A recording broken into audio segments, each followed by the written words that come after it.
Hey, I am Dr. Amber Belt, also known as Dr. Belt Sander because Belt Sander is my derby name.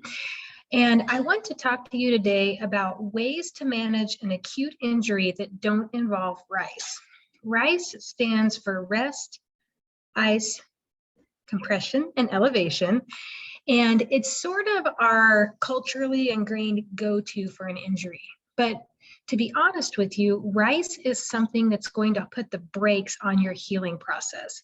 So you just want to be careful about using RICE because it does things like decreases blood flow to the area and decreases your body's ability to lay down new collagen so that that injured area can heal the way that it needs to heal.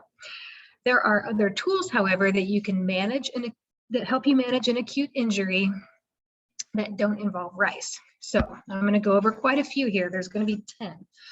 One is going to be movement.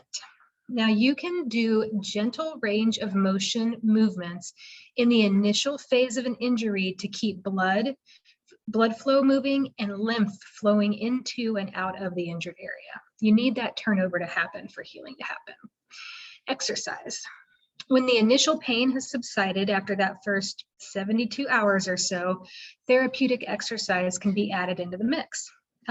Exercise allows the muscles around the area to get stronger, brings in more good blood flow, and it helps the collagen fibers when they're being laid down to heal an injury. It helps them to get organized in a way that creates strength and isn't painful. When collagen fibers get laid down in a disorganized way, they're very weak and they tend to be painful, which is why if you've used RICE and ibuprofen for an ankle sprain, that ankle tends to sprain again, and then maybe it gets achy when the weather changes or something like that. So I also like curcumin or turmeric. It's one of my go-tos. And I know it's an anti-inflammatory, but I don't see that it negatively impacts tissue healing in the same way that something like ibuprofen would or naproxen. I'm also a very big fan of acupuncture. Acupuncture is really amazing. And if your acupuncturist wants to put cupping into the mix too, you'll get some really good pain relieving effects, and it can help that blood flow come into the area and help it heal with more integrity. I also really like contrast hydrotherapy. And contrast hydrotherapy is very simple. It's just using water as medicine. You alternate hot and cold to the injured area to bring fresh blood flow into the area and then flush that blood out.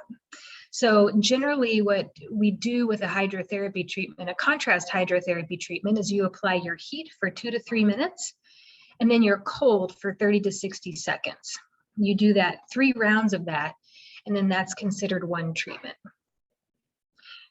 What else do I like? I also really like homeopathic arnica at the initial stages of an injury. Arnica is a homeopathic remedy that it's pretty well known for bruising, but arnica really is useful in pellet form for any type of trauma. So you can use it for the trauma that gives you a bruise, or you can use it for the trauma that sprained your wrist or your ankle.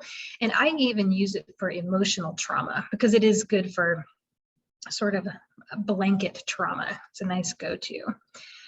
And then finally, I really like using topical arnica liniment or arnica salve.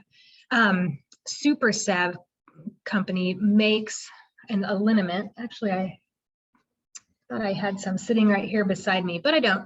That's okay. That rolls on and then it dries.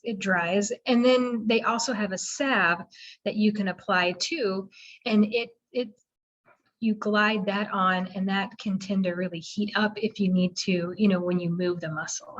So I am going to put a link below to give you some more ways to deal with an injury without using RICE, and I'll email it to you as a handout if you'd like. So make sure that you get that handout if you want it. I hope you enjoyed this, and I'll be back.